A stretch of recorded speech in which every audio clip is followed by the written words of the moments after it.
Halo guys, lanjut kita, Renegade Immortal.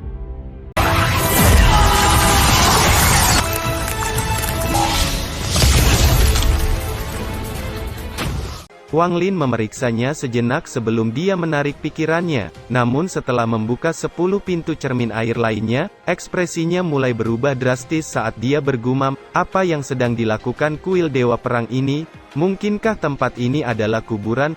Setiap ruangan batu berisi mayat dan tidak ada yang lain, pikir Wang Lin penasaran. Wang Lin melihat sekeliling dan terkejut ketika matanya melihat satu mayat yang berbeda dari mayat lainnya. Mayat itu tidak terlihat duduk, melainkan melayang di udara, dan gumpalan gas hitam keluar dari dinding dan masuk ke dalam tubuhnya. Hati Wang Lin langsung menegang, mayat itu belum mati. Wang Lin hendak keluar dari ruangan ketika dia melihat tas sutra hitam di bawah tubuh mayat itu, namun dia tidak bertindak sembarangan dan mundur. Setelah mundur dari ruangan, Wang Lin melihat ke arah kuali obat, di mana kecepatan putarannya telah melambat dan inti roh telah meleleh menjadi cairan bening. Dengan cepat Wang Lin mengambil cairan itu, dia mengambil sebagian dan membentuknya kembali menjadi bola sebelum melemparkannya kembali ke pintu pertama yang dia buka, dan pintu itu segera kembali seperti semula. Setelah merenung sebentar, Wang Lin tiba-tiba mendapatkan beberapa pemikiran, mungkinkah semua mayat di ruangan batu itu sebenarnya digunakan oleh orang untuk berkultivasi? Gas hitam yang masuk ke dalam tubuh orang itu sama dengan gas hitam yang dikeluarkan oleh mayat. Tempat ini pasti merupakan tempat leluhur kuil Dewa Perang untuk mengembangkan tekniknya secara rahasia di sini. Memikirkan hal ini, Wang Lin mundur beberapa langkah, dia merasakan gelombang udara dingin lewat, sepertinya ada sepasang mata yang menatapnya beberapa hari terakhir ini. Matanya dengan cepat beralih kembali ke tas berisi, dia melambaikan tangannya dan pedang kristal muncul, pedang terbang itu memotong sudut kanan bawah pintu dan membuat lubang. Seluruh tubuhnya tegang saat dia menggunakan teknik tarikan untuk mengeluarkan tas hitam penahan dari lubang. Tangannya bergerak sangat cepat untuk segera mengembalikan inti roh ke pintu. Dalam sekejap pintu kembali normal, meninggalkan bekas lubang yang tidak terlalu mencolok. Setelah melakukan itu semua, Wang Lin pun keluar dari kuil, dan melihat Zhou Bin sedang menunggunya di luar. Zhou Bin berbalik dan bertanya dengan suara yang dalam, "Kamu tinggal di dalam selama 7 hari, apakah kamu telah memahaminya?" tanya Zhou Bin. Wang Lin menggelengkan kepalanya dan tersenyum pahit saat menjawab, "Jalan langit terlalu aneh, aku melupakan apa yang telah aku baca dan tidak mampu memahaminya. Senior, saya ingin bertanya, apa sebenarnya yang ada di dalam ruangan batu yang disegel oleh pintu cermin air itu?" tanya Wang Lin. "Itu semua leluhur kuil Dewa Perang yang ditempatkan di ruangan batu setelah mereka mati," jawab Zhou Bin. Wang Lin menahan kejutan di hatinya saat mendengar itu, dugaannya memang tidak salah. "Panatua, saya tidak akan mengganggumu lagi, aku pergi dulu," kata Wang Lin. Zhou Bin mengangguk dan berjalan ke dalam kuil. Saat dia berjalan ke pintu cermin air, Wang Lin dengan cepat terbang keluar dari gunung. Dia melihat Raja Iblis Duan Muji duduk di atas awan. Raja Iblis Duan Muji membuka matanya saat Wang Lin mendekat dan mendengus, "Jika kamu tinggal di sana lebih lama lagi, aku akan masuk ke dalam untuk mencarimu." Tanpa menjawab, Wang Lin terus terbang menjauh. Duan Muji menggerakkan tubuhnya dan awan dengan cepat menghilang, memperlihatkan labu di bawahnya. Dia dengan cepat mengikuti di belakang Wang Lin. Wang Lin melangkah ke labu dan keduanya menghilang ke langit. Kecepatan labu itu sangat cepat, bahkan lebih cepat daripada teknik pelarian bumi milik Wang Lin. Sesaat kemudian mereka melihat perbatasan Xuan Wu dan Hou Fan. Sepanjang jalan, keduanya tidak berbicara. Wang Lin bisa merasakan tas yang diambilnya, tapi dia tidak memindai apa yang ada di dalamnya. Duan Muji ada di sebelahnya. Jika dia melakukan gerakan yang tidak biasa, kemungkinan akan ada lebih banyak masalah. Beberapa waktu kemudian mereka tiba di perbatasan lautan setan yang sepenuhnya telah tertutup oleh lapisan kabut tebal yang bergulung. Sesaat kemudian, keduanya melompat dari labu dan mendarat di tanah. "Kita akan menunggu seseorang di sini, kita bertiga akan pergi begitu dia datang," kata Duan Muji. Beberapa saat kemudian, 8 sinar cahaya ungu tiba-tiba muncul dari udara tipis. Setiap sinar cahaya berubah menjadi pilar kayu yang saling berpotongan membentuk formasi melingkar, membawa fluktuasi energi spiritual yang begitu kuat hingga semua kabut di sekitarnya tersingkir, memperlihatkan pusaran air di bawahnya. Sinar cahaya itu saling berhubungan dan membentuk 49 cincin di dalam 8 pilar kayu. Duan Muji membuka matanya dan mendengus. Itu adalah formasi teleportasi khusus dari Sekte Mayat. Aku ingin tahu apa yang membuat orang-orang aneh itu berani datang ke sini, gumam Duan Muji mendengus. Wang Lin juga tahu Sekte Mayat, bahkan ia masih mengingat formasi ini yang dia lihat di kota Zhao, hanya saja formasinya lebih besar. Pada saat ini, cincin cahaya mulai bersinar satu demi satu hingga ke-49 cincin itu bersinar terang, dan lebih dari 30 sosok muncul dengan cahaya aneh menyala di mata mereka. Masing-masing dari mereka setidaknya berada pada tahap akhir formasi inti, dan 5 di antaranya telah mencapai tahap Nesken Soul. Zhao Chuanliang, seorang Nesken Soul, berdiri di tengah formasi dan matanya berhenti pada Duan Muji sebelum beralih ke Wang Lin. Dia ragu sejenak sebelum mengulurkan tangannya yang berubah menjadi awan asap hitam besar yang mencapai Wang Lin. Melihat asap hitam yang meluncur ke arahnya, Wang Lin tidak menghindar dan terus duduk bersila. Saat asap hitam menyelimutinya, Wang Lin bisa merasakan udara dingin datang darinya. Namun saat hendak menyentuh Wang Lin, wajah Duan Muji menjadi gelap dan dia melambaikan tangan kanannya. Segera asap hitam hancur dan lenyap tanpa bekas. Duan Muji menggerutu, ini benar-benar merepotkan. Dia dengan dingin menatap Zhao Chuanliang dan berkata, saya tidak ingin membunuh sekarang, jadi enyahlah. Baginya, Sekte Mayat yang misterius lebih merepotkan daripada Sekte peringkat 4 atau 5, karena itu dia tidak ingin membunuh. Mata Zhao Chuanliang menyusut saat dia menatap Duan Muji. Lambaian tangan lelaki tua itu mampu menghancurkan serangannya dengan mudah, itu diam-diam mengejutkannya. Dia sudah mendengar tentang lelaki tua ini sebelumnya. Alasan dia membawa semua Nesken Soul adalah untuk mencegah orang tua ini bertindak. Tapi sekarang tampaknya tingkat kultivasi orang tua ini jauh lebih tinggi dari yang dia perkirakan. Chuanliang merenung sejenak dan kemudian berkata, senior, orang ini ada hubungannya dengan masalah penting dari Sekte Mayat, aku harus membawanya bersamaku hari ini, kata Chuanliang. Duan Muji menghela nafas saat mendengar itu. Dia bertanya-tanya mengapa bocah Wang Lin ini begitu merepotkan, mengapa dia harus menyinggung mayat sekte. Jika dia punya pilihan, dia akan pergi begitu saja dan tidak terlibat lagi, tapi dia tidak punya pilihan. Menyinggung mayat sekte bukanlah masalah besar jika dia berhasil ke tempat itu. Duan Muji mengerutkan keningnya. Dia memandang Wang Lin dan bertanya, bagaimana kamu bisa menyinggung sekte mayat ini? Wang Lin menatap sekelompok sosok sekte mayat dan berkata dengan tenang, saya tidak tahu. Kilatan dingin melintas di mata Chuanliang saat dia mendengar kata Wang Lin dan berbicara dengan dingin. Apa, kamu tidak tahu? Kamu membunuh murid mayat sekte di Pegunungan Emas Terbakar dan kamu berani mengatakan tidak tahu? Wajah Wang Lin tetap tenang saat dia menjawab, saya masih belum tahu. Namun, di dalam hatinya, dia bersiap untuk melarikan diri ke lautan setan jika Duan Muji tidak membantunya. Chuanliang mencibir, dia melihat ke arah lelaki tua itu dan berkata, senior, orang ini tidak hanya membunuh murid sekte mayatku, dia juga menangkap jiwa murid Tiangang, bernama Su Liguo. Saya menghabiskan banyak usaha dan bahkan melakukan perjalanan ke Tiangang untuk membeli informasi ini dari orang tua Tiandi. Ini tidak mungkin salah, kata Chuanliang. Wajah Duan Muji menjadi sedikit jelek saat dia bergumam, orang tua Tiandi.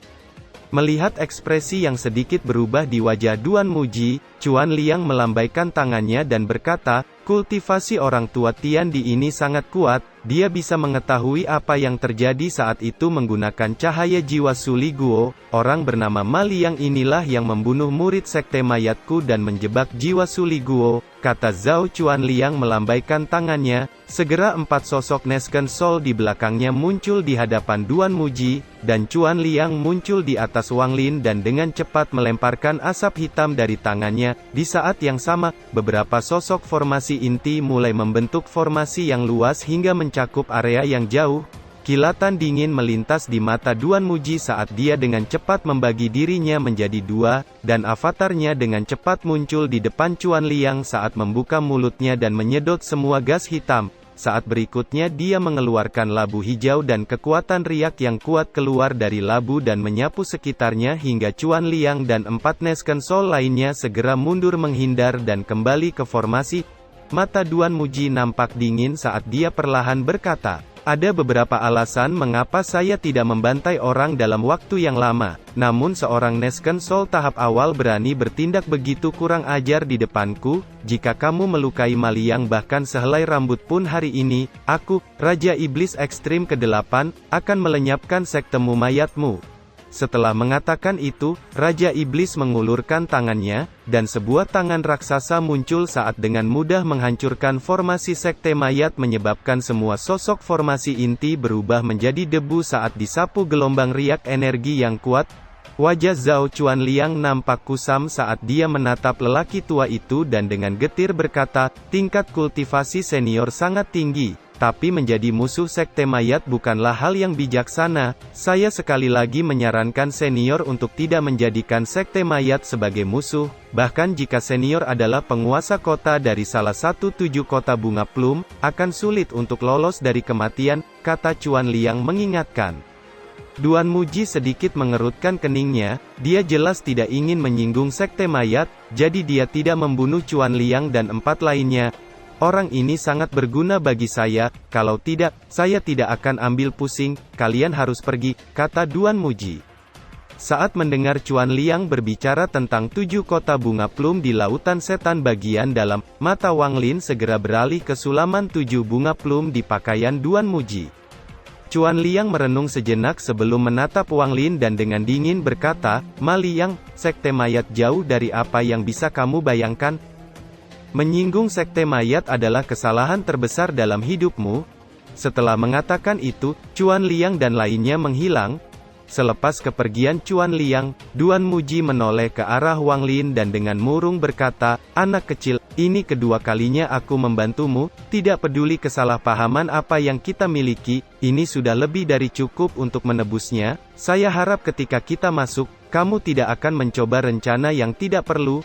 Saat mengatakan itu, Duan Muji nampaknya mulai memiliki pemahaman lebih tentang Wang Lin. Orang ini adalah benih yang bagus untuk kultivasi setan. Duan Muji dengan mudah menebak apa yang terjadi setelah mendengar dari Chuan Liang. Bocah ini sangat kejam dan berani. Selain itu dia juga licik seperti rubah. Sesaat kemudian, Duan Muji mengangkat kepalanya dan melihat ke kejauhan. Wang Lin yang melihat itu segera menyadari fluktuasi energi spiritual yang kuat datang dari kejauhan. Dia melihat seorang mengenakan jubah abu-abu dengan bandana persegi di kepalanya datang dari kejauhan. Wajah orang ini benar-benar putih dan sedikit rasa dingin terlihat di matanya. Tubuh orang itu perlahan turun dari langit dan melambaikan tangannya dan dengan tenang berkata, "Duan Muji, apakah perahu bumiku berguna?" Mata Wang Lin menyusut, dia tidak bisa melihat kultivasi orang ini, sama seperti dia tidak bisa melihat Duan Muji, melihat bagaimana orang ini berbicara dengan Duan Muji. Tampaknya tingkat kultivasi keduanya berada di level yang sama. Duan Muji mendengus sambil mengeluarkan perahu tanah dan melemparkannya ke arah orang itu sambil berkata, "Kamu menganggap benda rusak ini sebagai harta karun? Aku bahkan tidak menginginkannya jika kamu memberikannya padaku." Orang itu menangkap perahu tanah dan menyimpannya sebelum matanya tertuju pada Wang Lin dan dengan tenang bertanya, "Mengapa ada junior formasi inti di sini? Dia akan berguna bagi kita, ayo pergi, tempat itu akan segera dibuka," kata Duan Muji segera melompat ke labu. Wang Lin dan sosok itu segera mengikuti. Saat terbang, telinga Wang Lin tiba-tiba mendengar suara Duan Muji. Orang ini adalah Wang Qingyu, dia adalah utusan yang dikirim oleh Sekte Yin Yang dari negara peringkat 4, kultivasinya menakutkan, jadi jangan membuatnya marah. Wang Lin sedikit terkejut dalam hatinya dan menjadi lebih waspada. Ketiganya dengan cepat meluncur ke lautan setan. Tidak lama kemudian, mereka bertiga sudah berada jauh di dalam lautan setan, dan kota Nandou dengan cepat muncul di hadapan mereka. Wajah beberapa kultivator yang mengenali labu nampaknya memiliki sikap hormat. Ekspresi Wang Qingyu tetap tenang. saat dia terbang di samping labu dan perlahan berkata, reputasi Raja Iblis Ekstrim ke-8 tidaklah buruk, bahkan ada orang di Laut Setan yang mengenali Anda. Duan Muji menoleh dan berkata, jika kita berada di laut dalam, maka akan ada lebih banyak orang yang mengenal saya. Apa kamu ingin melontarkan hinaan lebih banyak lagi?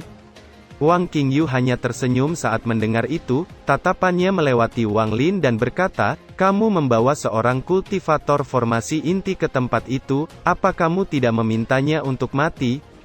Jangan meremehkan orang ini, dia tahu mantra kematian, itu bisa sangat berguna di alam ketiga, kata Duan Muji. Wang Qingyu terkejut, matanya segera berbinar dan senyuman muncul di wajahnya saat dia menatap Wang Lin sebelum menggelengkan kepalanya saat berkata, sangat disesalkan, jika kamu berada di tahap Nesken Soul, aku ingin bertarung denganmu. Wang Lin hanya diam saat mendengar itu. Duan Muji, ketika kamu pergi ke sana 1000 tahun lalu, kamu pasti mendapatkan beberapa harta karun, kenapa kamu ingin kembali lagi? Tanya Wang Qingye. Saya mendapatkan labu ini di tempat itu, aku hanya bisa memberitahumu hal ini, begitu kamu berada di sana, kamu akan mengetahuinya, kata Muji. Qingye sedikit menyipit saat memandangi labu itu sejenak, ketiganya terus terbang dengan kecepatan sangat tinggi. 1 bulan berlalu dan barisan pegunungan yang sangat luas tanpa ujung terlihat di hadapan mereka, ketiganya dengan cepat terbang menuju pegunungan itu dan tiba di sebuah lembah di dalam gunung. Muji melompat turun dari labu dan membentuk segel di tangannya, segera angin aneh muncul dan membersihkan segala sesuatu di sekitarnya hingga sebuah celah terlihat. Wang Lin melompat turun dari labu dan segera melihat formasi melingkar di tempat terbuka dengan banyak simbol yang terukir pada formasi yang melepaskan aura kuno. Qingyu melihat formasi tersebut, dan keseriusan muncul di matanya. Duan Muji mengeluarkan batu roh dari tasnya yang mengeluarkan cahaya putih dan mengungkapkan ekspresi getir saat dia menempatkannya ke dalam formasi. Formasi sialan ini akan memakan banyak batu roh berkualitas. Setelah formasi selesai, batu roh kualitas terbaik ini akan dihancurkan begitu saja.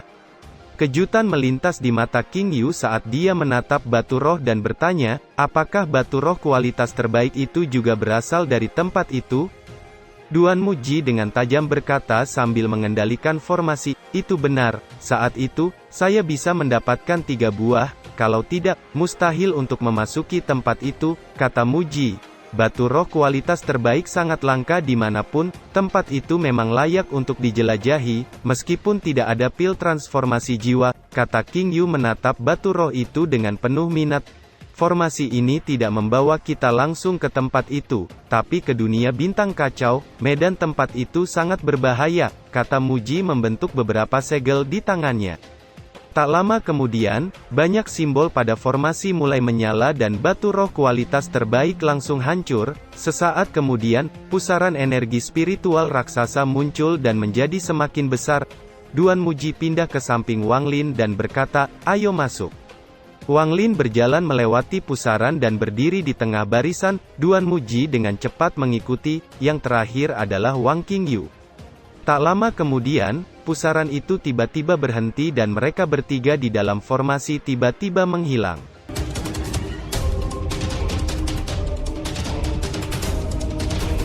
Cerita pun selesai, nantikan spoiler selanjutnya guys. Buat yang belum subrek dibantu subrek yok guys biar jalan terus spoilernya. Buat yang udah subrek, mudahan dilancarkan rezekinya. See you and ciao.